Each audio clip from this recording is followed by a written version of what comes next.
Kembali lagi di Cerita Cinta Channel. Jangan lupa like, comment, and subscribe ya. Terima kasih.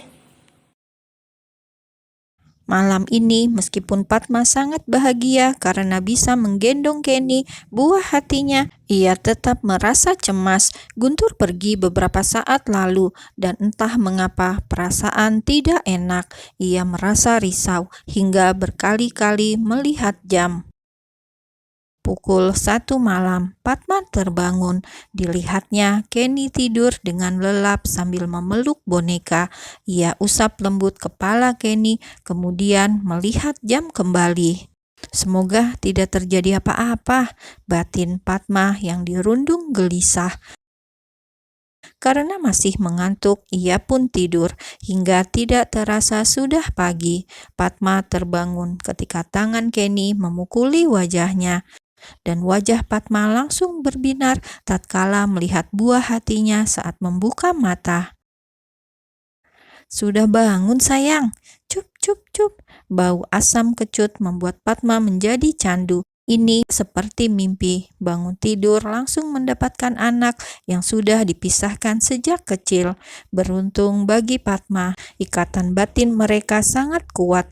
Kenny terlihat begitu nyaman dengannya. Mungkin Kenny bisa merasakan kerinduan yang selama ini Padma rasakan. Kediaman keluarga Gumilang. Pagi-pagi sudah datang tim pengacara yang dipanggil oleh Nyonya Gumilang. Sepertinya Nyonya Gumilang tidak main-main, buktinya dia langsung bertindak. "Jangan pakai fasilitas dari keluarga ini," ujar Nyonya Gumilang dengan wajah sangat serius. Guntur duduk dengan tenang, seolah dimiskinkan oleh sang mama tidak jadi masalah. "Serahkan semua kunci mobil mewah yang kamu miliki. Kamu tidak berhak atas semua itu." Bella yang ternyata ikut duduk di sana seketika panik. Masa suaminya mau dimiskinkan? "Mah, jangan begitu, Mah. Mas Guntur kan anak mama satu-satunya," sela Bella yang panik. Mana mau dia dimiskinkan, dia juga enggan berpisah, malu dengan teman-temannya. "Biar Bella, biar Guntur rasakan. Mama yakin dia tidak akan sanggup hidup dengan wanita miskin itu." Nyonya Gumilang sangat yakin sekali bahwa putranya sama seperti dia, tidak bisa hidup tanpa uang. "Sudah mah, hanya itu saja. Jangan khawatir, semua kunci mobil ada di kamar. Mama ambil saja semuanya." Guntur kemudian berdiri siap pergi dari rumah itu tanpa membawa apapun. "Tabungan kamu?" Guntur langsung menoleh ke arah mamanya. "Jangan ngaco, Mah. Selama ini Guntur kerja untuk perusahaan. Mama boleh ambil rumah, apartemen, semua mobil Guntur, tapi tidak untuk uang pribadi Guntur." "Cih, berapa gaji kamu? Mama pastikan akan bekukan semua asetmu. Kamu anak mama, tanpa mama kamu akan jadi gelandangan," ujar Nyonya Gumilang sadis. Bella makin panik. Ia kemudian memegangi lengan Guntur. "Udah Mas, minta maaf sama mama. Jangan melawan. Untuk apa kamu tukar semuanya demi gadis rendahan itu?" "Bella!" Seketika Bella langsung terdiam dan Guntur langsung meninggalkan rumah itu. "Mas, Mas!" panggil Bella. "Sudah, biarkan saja. Dia pasti kembali," kata Nyonya Gumilang penuh keyakinan. Wanita yang terlahir kaya raya itu yakin Guntur pasti akan menyerah. Rasanya tidak akan mungkin Guntur kuat hidup melarat karena selama ini anaknya itu hidup sangat kecukupan. Jadi lihat saja nanti sampai kapan Guntur bertahan kemudian menyerah. Siang hari di kediaman Ibunda Padma yang sangat sederhana, sebuah mobil taksi warna biru berhenti di depan rumah. Guntur turun dengan wajah yang menahan beban berat.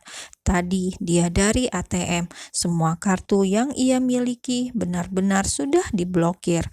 Dia pergi tanpa apapun, hanya pakaian yang ia kenakan. Demi membela Padma, ia memilih kehilangan semuanya. Tok tok tok. "Assalamualaikum." Padma langsung keluar melihat ke jendela, ingin tahu siapa yang datang. "Mas Guntur," gumam Padma dan langsung membuka pintu. "Klek, Mas." Padma langsung memeluk suaminya dan Guntur merasa kurang nyaman. "Padma, aku sekarang bukan pria kaya seperti kemarin. Aku laki-laki yang tidak punya apa-apa sekarang," ucap Guntur lirih. Padma langsung mempererat lengannya sembari balas berbisik. "Padma tidak mencintai harta Mas Guntur. Padma tidak mengharapkan apa-apa. Padma tulus mencintai Mas Guntur. Aku bahkan tidak punya rumah untuk tempat tinggal, Pat." Padma langsung melepaskan pelukannya. Ia langsung menarik lengan suaminya. "Ini rumah Padma, ini juga rumah Mas Guntur. Mas belum makan, Padma ambilin ya." Tiba-tiba dari belakang ada Kenny yang mulai pandai berjalan. Anak itu keluar dari balik jendela dan berjalan menuju Guntur, sembari matanya berbinar menatap Guntur yang terlihat kacau. Mungkin shock, semua kartu kredit, ATM, semua tidak bisa diakses. "Kenny?" Guntur kemudian merentangkan kedua tangannya, kemudian meraih Kenny dalam pelukannya. "Ini adalah keluargaku, harta yang tidak ternilai harganya," batin Guntur, kemudian mengusap kepala Kenny dengan sayang. Hari yang baru bagi Guntur. Bangun pagi, ia sudah bisa melihat istri dan anaknya. Hari ini ia akan mencari jalan keluar untuk masalahnya. Setelah memutuskan hubungan dengan sang mama, ia harus merencanakan sesuatu untuk hidupnya. Segala fasilitas yang selama ini ia pakai sekarang sudah tidak ada lagi. Dia hanya akan mengandalkan dirinya sendiri. "Mas mau kemana lagi?" tanya Padma yang khawatir ketika Guntur bersiap-siap. "Doakan saja, aku akan menghubungi beberapa orang yang mungkin bisa membantu." Guntur berusaha tersenyum, meskipun hatinya juga tidak yakin bahwa ia akan mendapat jalan keluar dari masalahnya ini. Sedangkan Padma, ia merasa tidak enak. Guntur kehilangan segalanya karena memilih hidup susah dan melepaskan semua harta bendanya. Ia merasa menjadi batu sandungan bagi sang suami. Melihat Padma yang berdiri tertegun dengan ekspresi penuh sesal, Guntur kemudian memegangi kedua bahu Padma, kemudian berucap, "Titip Kenny, Mas keluar dulu." Padma pun mengangguk, lalu melihat Kenny yang asik bermain di atas kasur. Ada rona kesedihan di mata Padma, namun ia harus pura-pura senyum di mata suaminya agar Guntur tidak khawatir. "Hati-hati, Mas," hanya itu yang bisa ia katakan. Guntur pun pergi dengan menggunakan taksi karena mobil mewah miliknya sudah ia tinggal di rumah sang mama. Tidak tahu mau kemana lagi. Ia kemudian pergi ke sebuah toko jam saat melihat jam yang ia pakai. Ya, pria itu menjual jam yang ia kenakan. Jam terakhir yang ia punya, satu-satunya yang ia miliki. Jam mahal yang harganya tidak kaleng-kaleng. Sayang, semua kotak dan sertifikat jam ada di rumah, jadi harganya pun tidak semahal yang ia beli dulu. Tapi ini pasti akan cukup karena jam yang ia pakai harganya tidak murah. Jam mewah yang hanya ada beberapa tersebut. Barangnya memang kecil, tapi harganya lumayan. Bisa untuk membeli rumah. Baru kali ini Guntur merasa bersyukur. Kemarin dia sempat bingung, sekarang semua masalahnya seolah langsung teratasi. "Saya beli 3 kali lipat dari yang Bapak tawar, tapi tidak apa-apa, saya akan menjualnya."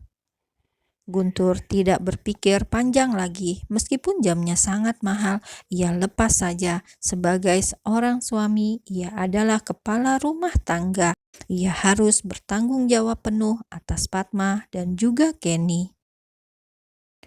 Pulang dari toko jam yang besar itu, Guntur langsung ke showroom mobil. Ia pakai uang penjualan jam sebagian untuk membeli kendaraan. Ia butuh karena akan ia pakai. Tidak mungkin kemana-mana naik taksi terus. Pilihan Guntur jatuh pada mobil second Avanza harga 100 jutaan. Lumayan bagus daripada tidak punya sama sekali. Meskipun harganya jauh sekali dengan koleksi mobilnya selama ini. Setelah mendapat kunci mobil di tangan, Guntur pun mencoba kendaraan second tersebut. Ya, meskipun tidak sebagus dan senyaman mobil sport miliknya yang lama, tapi ya cukup lumayan. Tidak lama kemudian, Guntur sudah ada di depan rumah Padma. Tin, tin, tin. Ia menekan klakson berkali-kali dan Padma yang ada di dalam rumah terlihat panik saat mendengar suara klakson berkali-kali tersebut. Dia takut kalau yang datang adalah ibu mertuanya atau bahkan madunya. Seperti biasa, Padma hanya akan mengintip ke jendela. Siapa itu? Padma menunggu seseorang keluar. Ia cukup kaget saat melihat suaminya turun dari mobil tersebut. Mas Guntur, gumamnya, kemudian membuka pintu sambil menggendong Kenny. Mobil siapa yang dibawa Mas Guntur? Batin Padma. Kalian pasti kaget, tanya Guntur dengan ekspresi berbinar. Baru kali ini ia merasakan senang sekali. Beli mobil second seperti dapat lotre. Mobil siapa, Mas? Tanya Padma terus terang. Mobil kita. Mas habis pulang, tuduh Padma. Guntur menggeleng pelan. Tidak. Terus uang dari mana? Tanya Padma penuh selidik. Guntur hanya tersenyum tipis. Ayo masuk, di luar anginnya kencang. Guntur kemudian merangkul pundak istrinya, lalu mengajak masuk ke dalam. Dari sana, Padma menyadari jam tangan suaminya sudah tidak ada lagi. Mas, ya, jam tangan Mas Guntur mana? Oh, itu. Guntur memilih tidak menjawab, malah meraih Kenny dalam gendongan Padma. Ayo main sama papa, kata Guntur sengaja mengalihkan perhatian. Mas jual. Guntur menghela nafas panjang. Sudahlah Padma, kita tidak perlu membahas masalah itu. Tapi Mas, lebih baik siapkan makan, Mas lapar.